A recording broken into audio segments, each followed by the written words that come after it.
Hello, hello, hello. Whoo, hello, warriors. Welcome to this Thursday transmission. Say hello when you join. Let me know that you are here with me. Yes. Today we are talking living your prophecy. I'm really excited about this topic. Because I think that often in the beginning of the year we start to think a lot about why we are here and how we can live our lives more in alignment with our purpose in life, with our destiny, with our prophecy. So we're going to jump into this conversation. So, are you ready? Let's begin. Okay.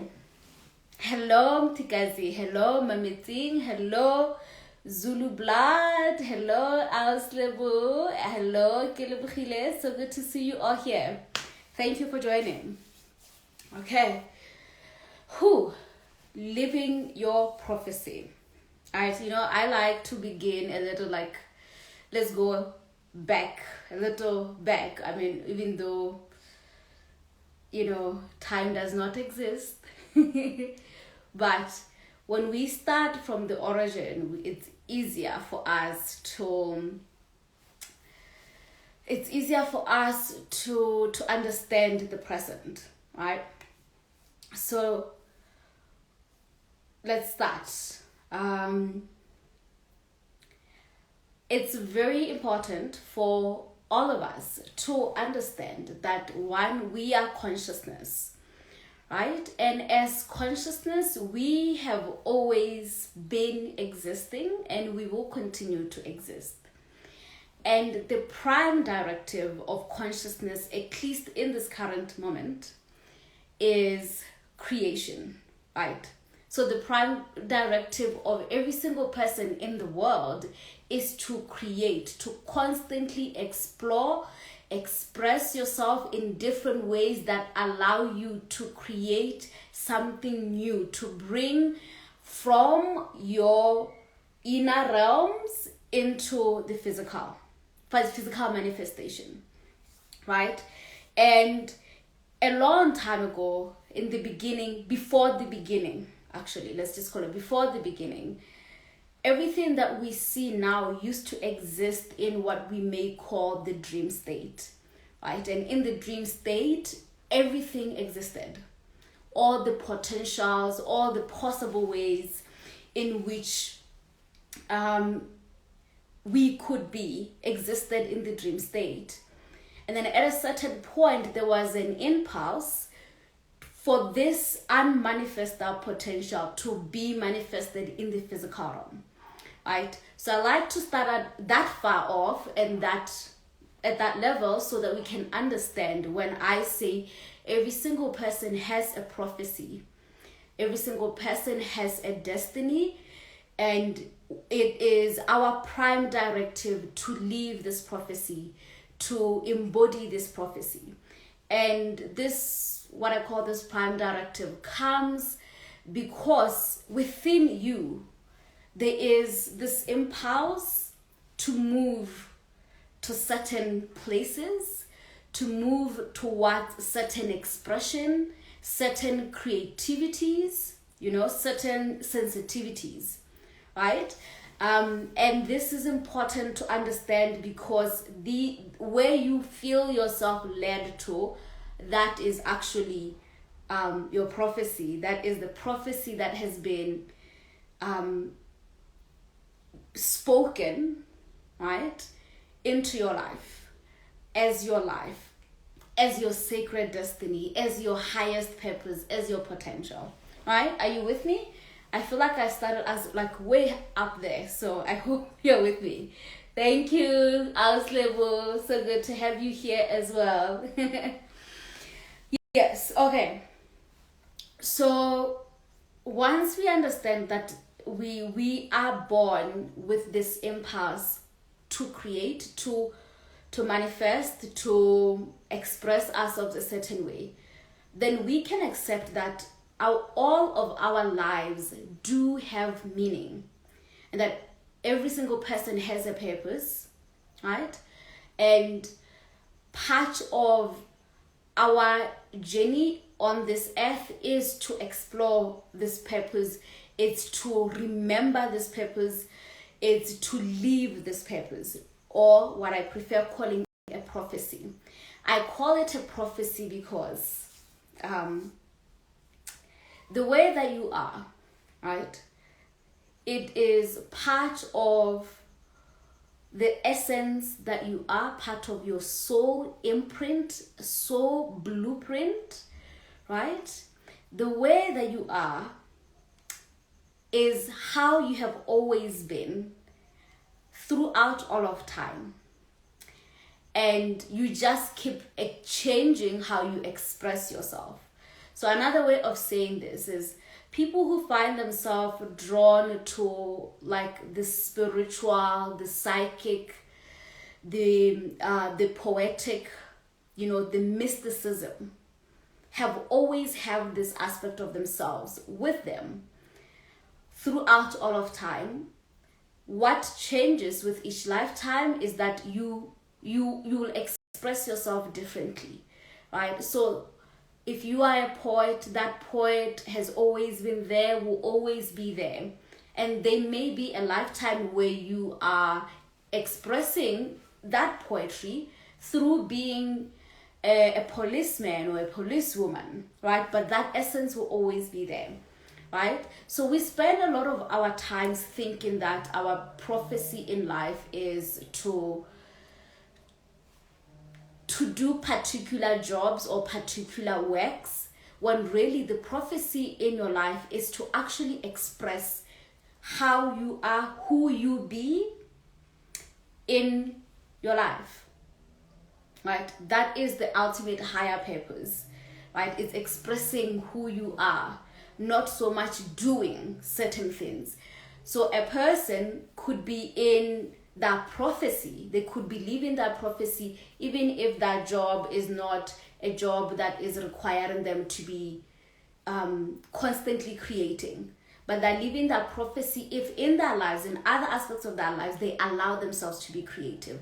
So that mother who's cooking every day, they're expressing that creativity with the cooking, right? And they may be working in the bank, right?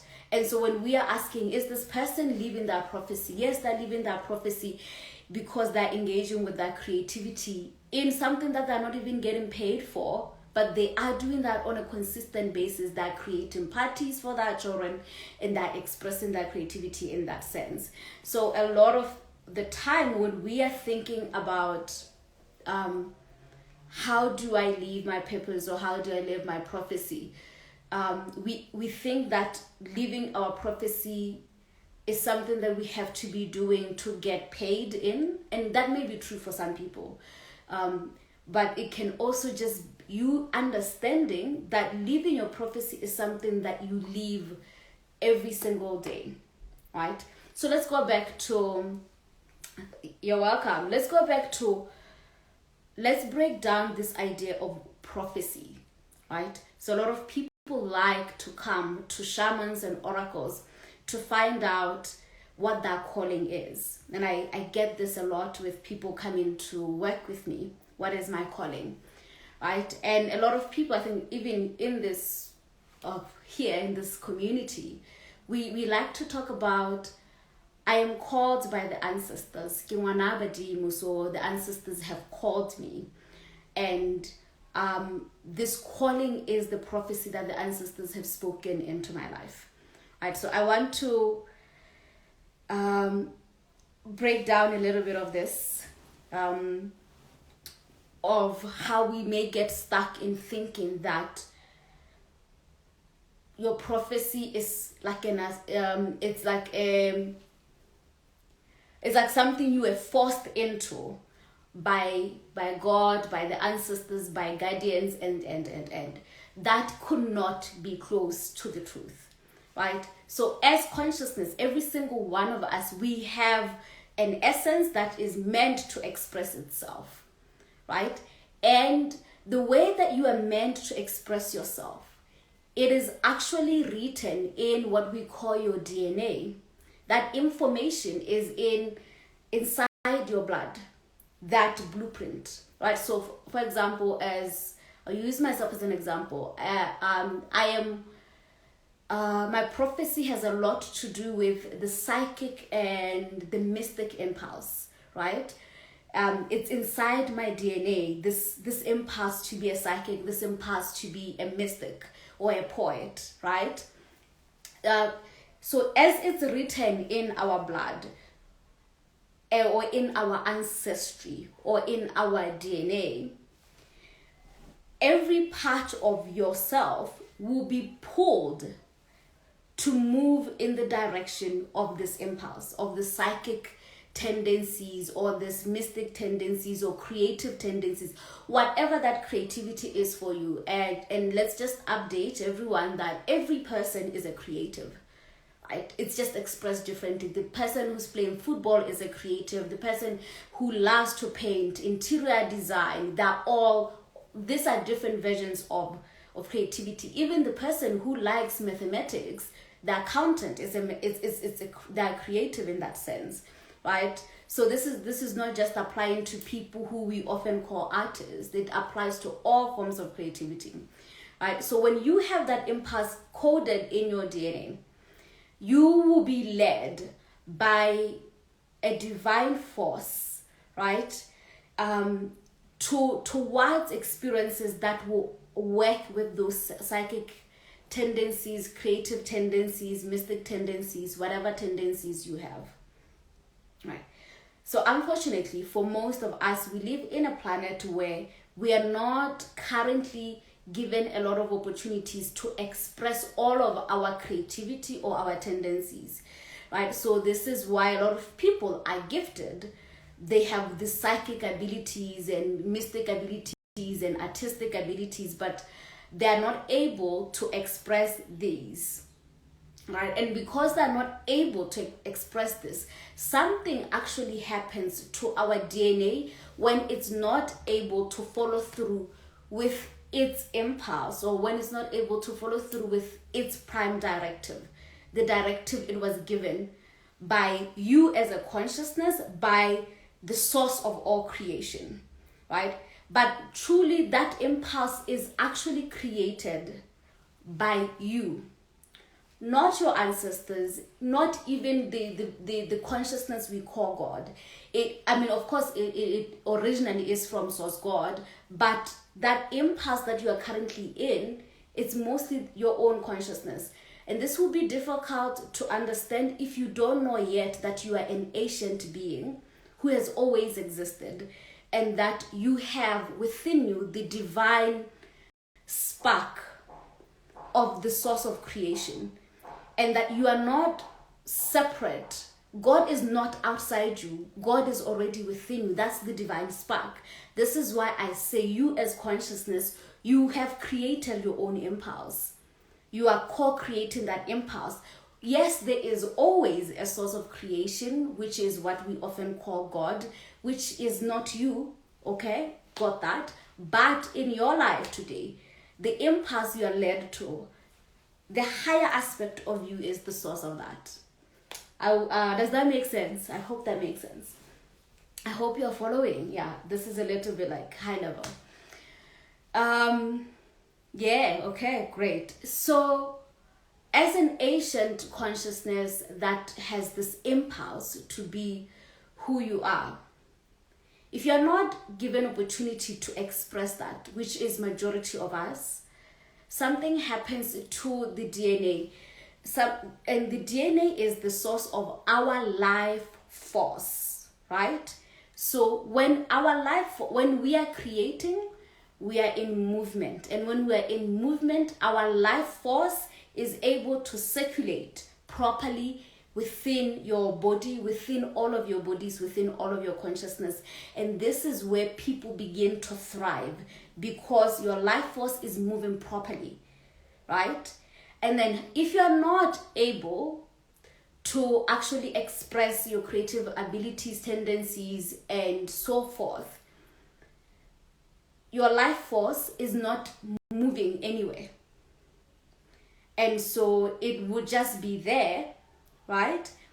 And when something is not utilized for its true purpose, it will start to break down. It enters what we call the state of entropy, right? So I was thinking about it earlier. I was like, we know that if you buy a refrigerator, and then you don't use it, you never open it, it's actually going to start breaking down. It's not going to work. Or maybe the better example is a car, right? If you don't use your car, it will start to break down. You would think that if you don't use it, then it's going to be okay. No, everything inside it will enter a state of entropy, of decay, of degeneration, because its life force is not moving properly.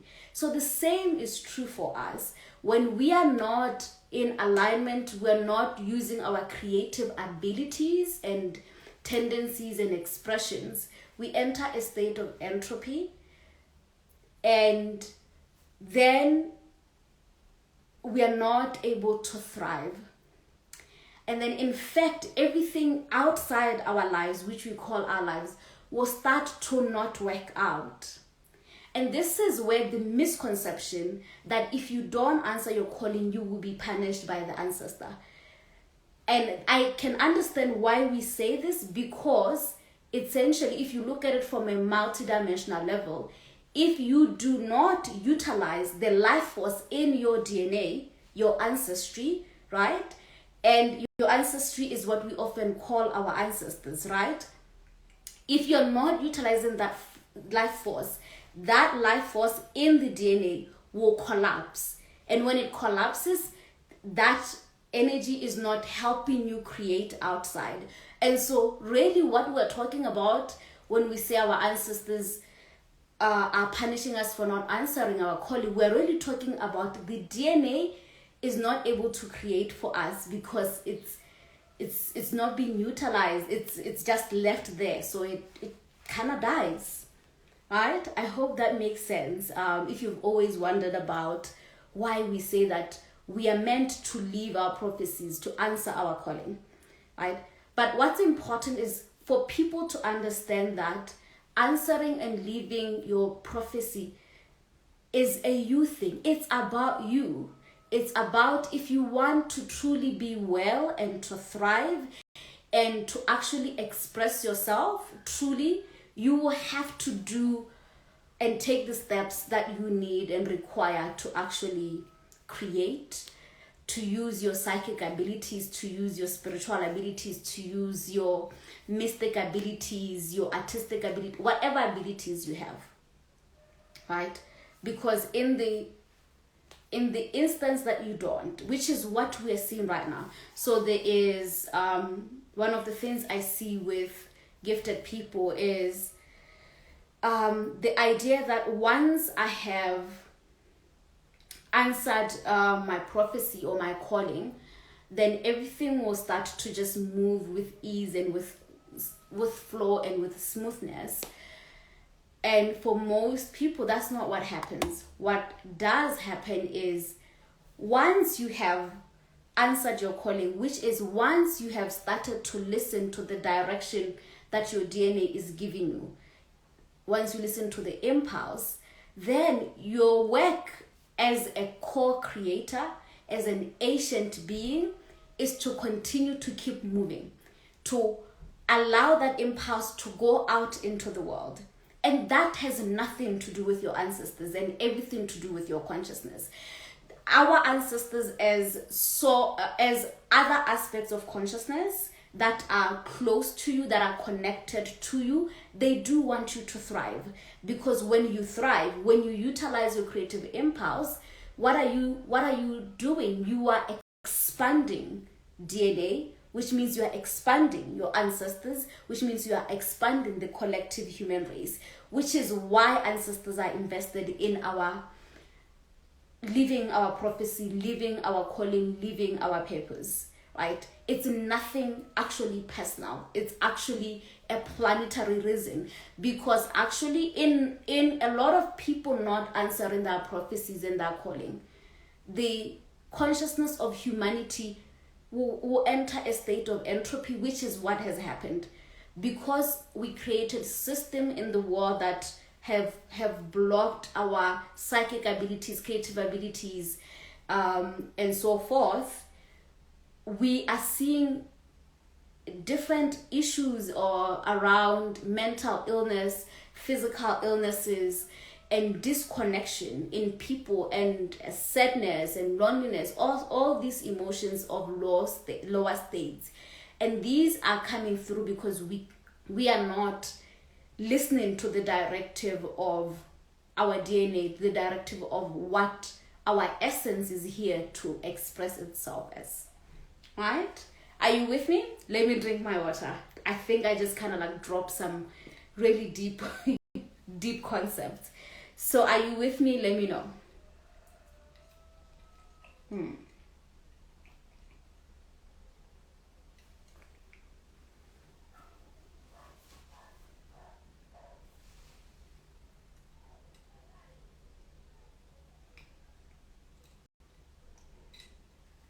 Okay, I'm assuming the loves you're giving me means yes, you're with me. Right. So how do we figure out our prophecies? Right. Of course, we can go and ask other people who engage with that conversation, right? But more than anything, I think that it's important to know that one, most of us are already living lives that have always tried to show us our prophecy. Your life, from the moment you entered it, has always been speaking to you, right? And what is our prophecy ultimately? Our prophecy at a bigger level is that we are trying to express ourselves as consciousness. We are trying to expand, to evolve, and so forth, and contribute to our evolution, be in service to other people, and so forth. And that's beautiful. But at the highest form of your prophecy is, all prophecies are not only an attempt, but a deep desire to contact, to connect with the source of creation, the belly of the Holy Mother, right? The kingdom of the living Holy Father. That's what we're all trying to do. So all the poets, right? Even those scientists, the mathematicians, we're all constantly trying to understand ourselves. And understanding ourselves is always trying to return us to the source of all creation. Even football, like this game of football, right? Within it, it's the attempt to understand the potentiality of the body, how far it can go, why we get crazy about sports, Olympics, the athletics, it's to see how far the potential of humanity is and how much we can push it, right? And so with that in mind, if you can accept that you are constantly in your prophecy, then you can actually release the anxiety around, am I living my purpose or not? You are, right? The mother who's taking care of that children that live in that prophecy, the wife or the husband who is currently buying flowers for that beloved that live in that prophecy, and the child at school listening to the teacher that live in that prophecy, right? But if we really want to get specific, because there are those of us who do contemplate on how can I actually really figure out what is my prophecy and how I can live it. For me, what I have done is to look into what comes to me naturally, right? And this question of what comes to me naturally, it's so big. It sounds so simple, but it's actually really big. So what I found in my journey, for example, is that knowledge and the pursuit of knowledge and the pursuit of wisdom comes to me easy. Ever since I was a child, I've always been drawn to reading and understanding the universe, right? And there are many ways I could express this love of knowledge. I could have been a teacher, right? And I would have been living my purpose, my prophecy. I could have been a writer, which I am, but I could have been a full-time writer, writing novels, not coming on live streams, and I would have been living my prophecy and so on. So what is the difference between like the wisdom keeper who's the teacher in a school, the wisdom keeper who's the writer, a literary author, or the wisdom keeper who is an oracle? The difference is just the spaces in which you get to enter and how you want to express it. While the writer focuses on writing the wisdom from their head, the teacher is just speaking it. As an oracle, I go within to connect with the source of all wisdom and share that with people, which is what I'm doing right now. Right? What I found, why I knew I was not meant to be a teacher in a school or just to write books. I am called to the writing, but not in a way that I always thought I might be, is generally my sensibility, what I was drawn to growing up from these three different versions of this gift. It was the oracle, the shaman. That's what I was interested in. The books I was reading when I was young were about the psychological arts, or the spiritual arts. That's what I wanted to know. And those are the little messages of your soul saying, hey, go here. When I think about something that changed my life, was a random book that fell from a library. I wasn't even looking for that book, and that book changed my life, the trajectory of my life. I don't think if I had not read that book, I would be here, right? And so you can also see that the whole, what people often call the universe or source consciousness itself, it's always also constantly trying to put in your face this impulse so that you see it. But so many of us, we get scared and we deny something that comes natural to us, or we get afraid to pursue it because maybe we have never seen anyone else doing it. But the reason why you have that impulse, the reason why you are given the prophecy you are given, it is not to come and repeat and emulate what others have done, right? You are uniquely you with the divine stuff that makes up you as they are, so that you can, contact the source of creation, evolve humanity in the specific way, unique way that you are meant to. So that's why some of us, we have to be the first one. You have to be the first one to pursue that prophecy, to trust that prophecy, right? And to go where that prophecy is. And this is important because in many ways, I think I spoke about it, if we do not pursue our creative impulses, psychic impulses, we will enter a state of entropy. So this is how a state of entropy may look like. This is how it looked like for me. So I have two impulses that have always been there. And for a long time, for me, they used to feel like there are two bulls in a kraal fighting each other. So I have this psychic impulse and this creative impulse, which is there is a writer within me and an oracle within me, and I always felt like they couldn't be together, right? The writer in me, her dream job is to be a filmmaker, right? That's her dream job, and not just film, like sci-fi TV series. I want to write like Star Trek and all of those kind of like high-level sci-fi shows, right? And then the oracle literally loves what she's doing, which is the impulse I answered first, I think, right? I felt like it was easier to pursue this oracle shamanic path But the truth is, if I'm honest, these two impulses are outside the realm of what's acceptable. And so it took everything in me to be brave to pursue either one of these two, because in many ways they don't conform.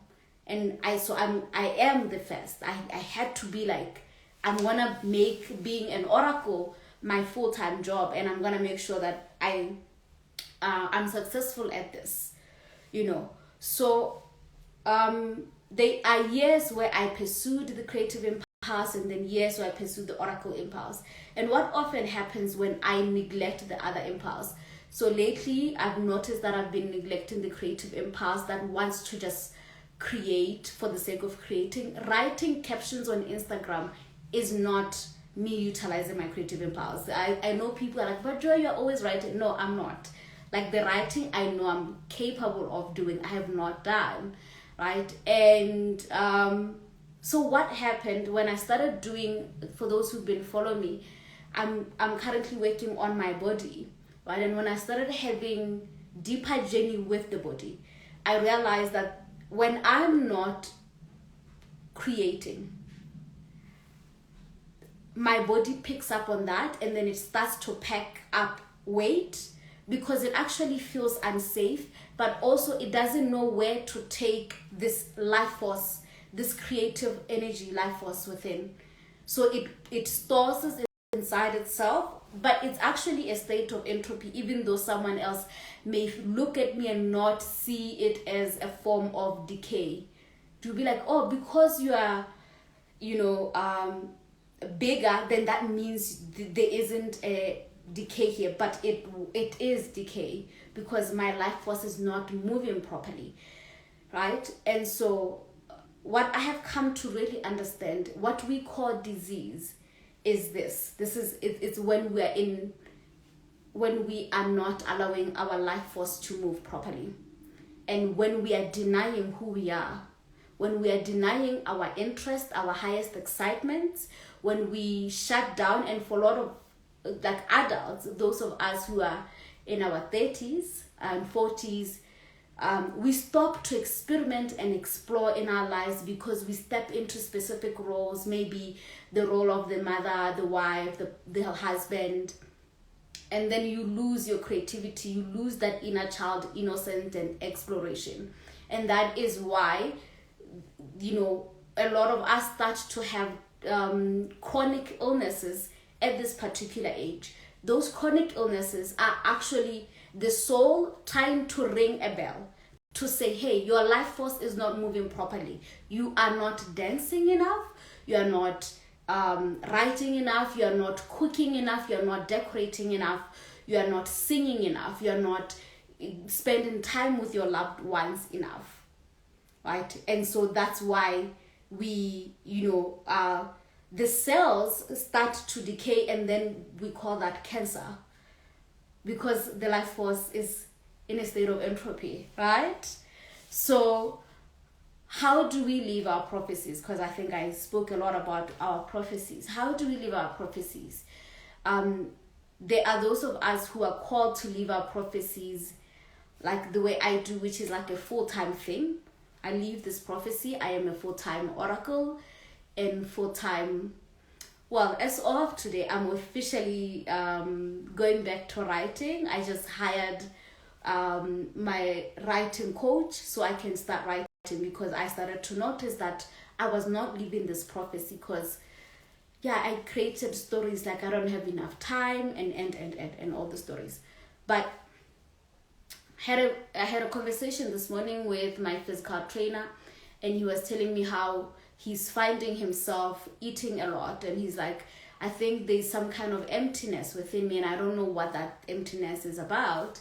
And when I felt into his field, what I was finding, I was like, actually, it's because you have been a physical trainer for the last 5 years, and it has been the same thing after the same thing over and over again. You've been repeating your life for 5 years, and humans are not meant to keep repeating.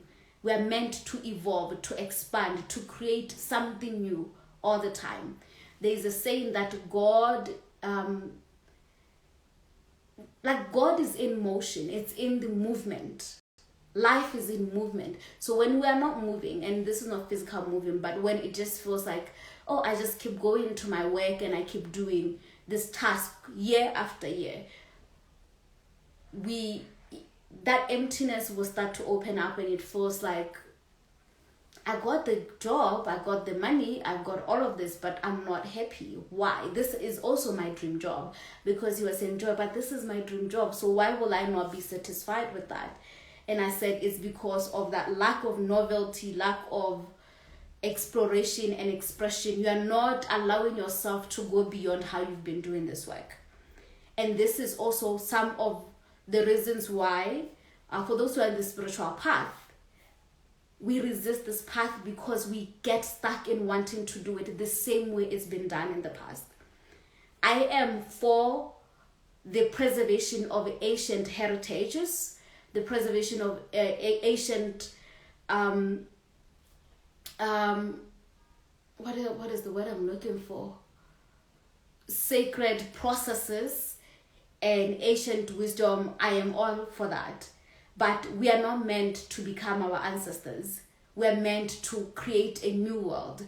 We are here definitely in honor of these ancestors who came before us, our true ancestors, and so forth. But if we keep creating this wall, and this is big, this wall, that this is how it's supposed to be, because I have had conversations with people who are bothered by how I do things, right?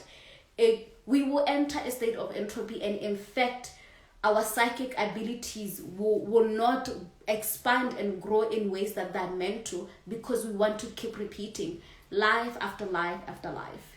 So we are here today in the state of change, this time of change. And this time of change is asking us to reconsider how we're living our prophecies, our lives.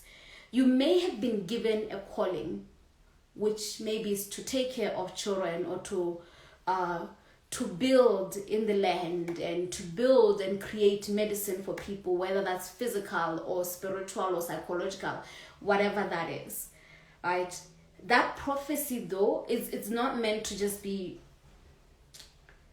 like, I showed up, and this is what happens. We're like, I showed up to the task. They asked me to be a teacher. I am a teacher. Why am I not thriving? Right? We're not thriving because you're actually not answering your prime directive, which is to expand, to explore, to evolve that template, to evolve the teacher, to evolve the oracle, to evolve the shaman, to evolve the artist, to evolve the athletics, to evolve the musician, the filmmaker. That's why we're here. Time cannot repeat itself. When it does, it begins to tie itself, and then we are stuck, and we start seeing war outside. We see chaos. We see degeneration in our continent, because we've been repeating, particularly as Africans, we've been repeating for the last couple of hundred of years, trying to keep honoring our African culture by actually hoarding and refusing to hear the impulse from deep within us that wants to take this culture to the next level, this civilization to the next level. Right? Yes, Auslebo, we are meant to create newness, so when we speak about living our prophecies, sometimes we get stuck in keeping with these ideas of like, we honor our ancestors by repeating and doing things the way that they did them. For me personally, my ancestors have specifically told me that is not an honor of us. If you want to honor us, you're going to take this DNA to the next level. You are not going to enter a state of entropy. Suffering, because a lot of us, sometimes we believe suffering for our art, for our creativity, is also a form of godhood. It is not, right? You are actually denying the divine stuff that is alive within you when There is an impulse that knows you could do this more differently. You could be a different leader, you could be a different teacher. You know there's a part of you that dreams of how you could do this. Whatever your work is in the world, you know it, but you keep denying it and you keep wanting to look like other people. You keep wanting to follow the template that others have done. And then you end up feeling overwhelmed and even wondering if this is truly your prophecy. Right? And I know it is your prophecy, because what we also don't understand is that humans, we think that we have to work so hard to figure out what our prophecy is, but your prophecy it just will unfold if you just let it go. What we actually really struggle with is honoring it when it shows us, when the ancestors say, go to this class and learn how to be a clay maker. You're like, oh, this is a waste of time. Why will I want to be a clay maker? I'm going to focus on being an accountant, right? That's what we do. And then we come to Joy and say, Joy, please tell me my prophecy. Tell me how I'm meant to live it. Why are these ancestors not helping me, Joy? And I'm like, did they really not give you the ideas? I think that they gave you not only ideas, dreams, they've given you so many signs, and you keep denying these signs, right? So in living our prophecy, we have to be brave and courageous to say yes to the role of being perhaps the first one to go where no man has went before. And 2, we must remember our sovereignty, our God-given sovereignty and power. That this power, even as we have been born by our parents, our mothers and our fathers, we have been born into the blood that we have been born into. Your sovereignty is, its integrity is complete already within you. There is no other person who needs to tell you that you are all right, that who you are is enough. You don't need, yes, we approve. You don't need an approval. So, and if you are stuck waiting for the approval of the ancestors, it's important to also understand that many of us with our religious program, we put the ancestors as the gods, and we go into that state of like they have to approve this prophecy, and then only then I can do it. The true ancestors, ascended ancestors, they approve your impulse wherever you are led. As long as you are not hurting and harming anyone else, as long as you are in service to the law of one, the unified field, right?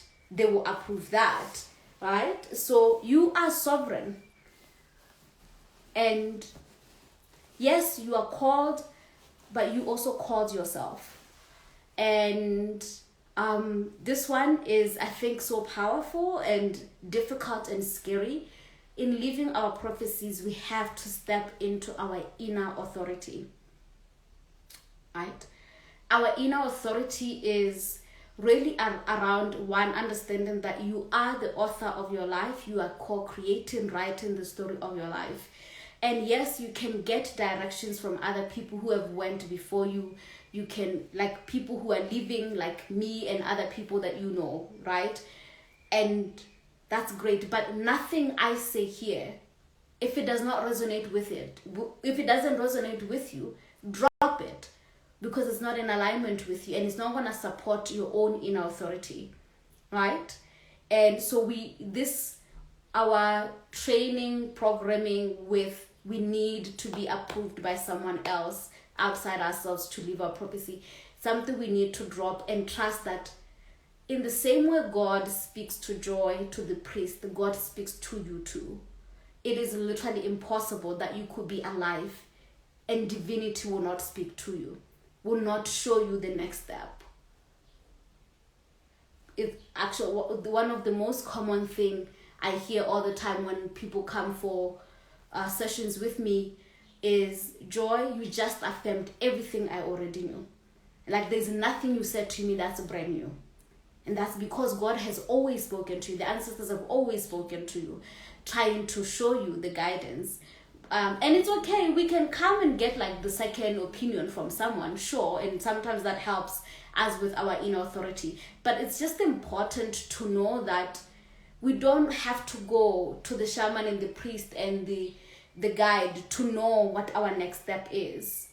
We can come within to the dreams alive within us, to know that those dreams have come because they seek to be manifested. And it's as simple as that. And it's as ordinary and extraordinary as that, you know? Yeah, let me sip my drink, my water.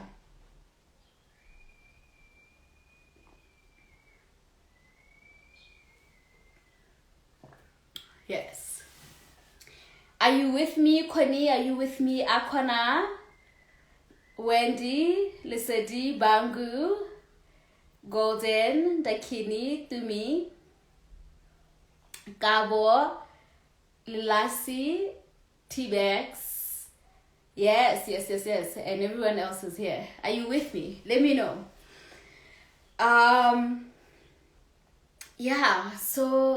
This is what I just wanted to share, that in these times of changes, we must trust ourselves. We must step into our authority. What is our authority? It's just finally just doing that thing that you know you've always wanted to do. And know that even if you feel like you're not yet fully qualified, you are fully qualified. And you're fully qualified to just take the first step. And then you will figure out the rest as you go along. Each time you trust, you say, okay, yes, if your prime directive right now is telling you go and start a garden, and you're like, I don't even know anything about gardening. Okay, go buy the first book about gardening and go start the garden outside your house, and start from there, right? And this is the other thing as well. Your prophecy can be big. And I know a lot of you who are here, you have big prophecies. And we can get overwhelmed by that prophecy, and you feel like, oh my God, my prophecy is to build a school in my home village, or to build a library in my home village. And then you obsess about that bigger prophecy, right? But truly the impulse, all it requires from you, whatever that impulse is to take the first step. So maybe you do not have the resources to go build a school, but do you have the resources to begin teaching people around you, the 5 children that you know? Could you start this inside your house? Can you ask your friends to bring their children so that you can begin teaching them? And then you grow from there. Why? Because your life is already happening. It's not going to start after the big school. Your prophecy is already happening. It's not going to start after that initiation, after that graduation, after that big thing happens. It is happening today. Your prophecy is meant to be lived today and the next day and day and day and so forth. Right? And that's your prime directive. And when we do not do that and we're waiting for when I retire, that's when I'll start the thing. When I figure out this, that's when, this is also not to say that we have to go jump into all the things. In the same way that I have this creative impulse to create films, there are little points in my life where I couldn't do it because I was so involved in initiating the oracle and training as the oracle and doing my work as the oracle. However, what I discovered is I will not lose anything by just writing a poem or in the meantime. But it's not even in the meantime. In my life, it's not a meantime thing. In my life, if I allow the impulse to be created, I have lived the impulse. Such that even if I was to transition, having never written the film, I would have lived my prophecy because I wrote every day or every other time. Right? Yes. Thank you, beloveds. I hope that really helps and you're able to follow through. This was fun. So for those of you who might be interested in just like getting maybe a deeper knowledge of your prophecy and deeper maybe guidance on how you can go about it, I do that kind of work once off. Just send me a DM. I'm not publicly open in my calendar, but just send me a DM and then I'll give you a slot whenever I have a slot available, right? And then 2 other things I wanted to announce. Are there 2? Yes, 2 things. Within my psychic empowers, I have created a school. It's a mystery school. It's for the initiation of those who are psychically gifted, right? And I have a couple of students who have graduated. It's a 1-year training school who have graduated, and as part of that graduation, we are curating this summit where they're going to share what they have embodied, what they have learned, and so forth. And this summit is happening, I think, January 22 and 23.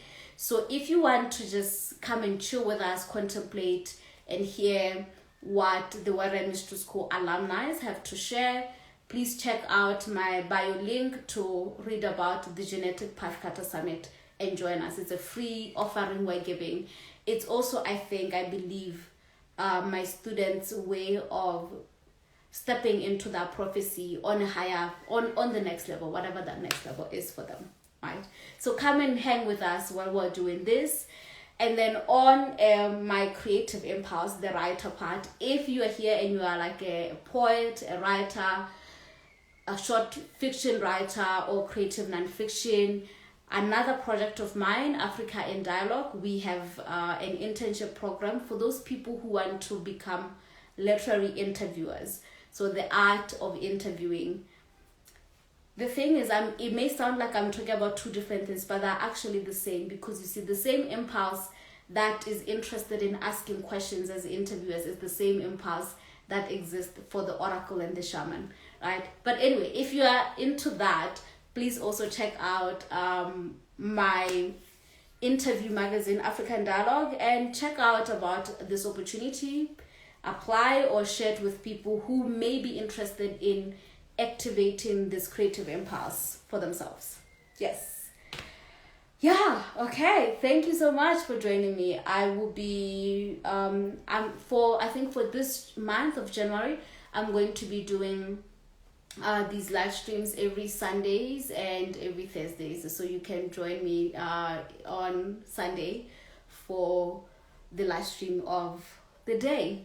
Yeah, okay. Thank you, everyone. Have a great day.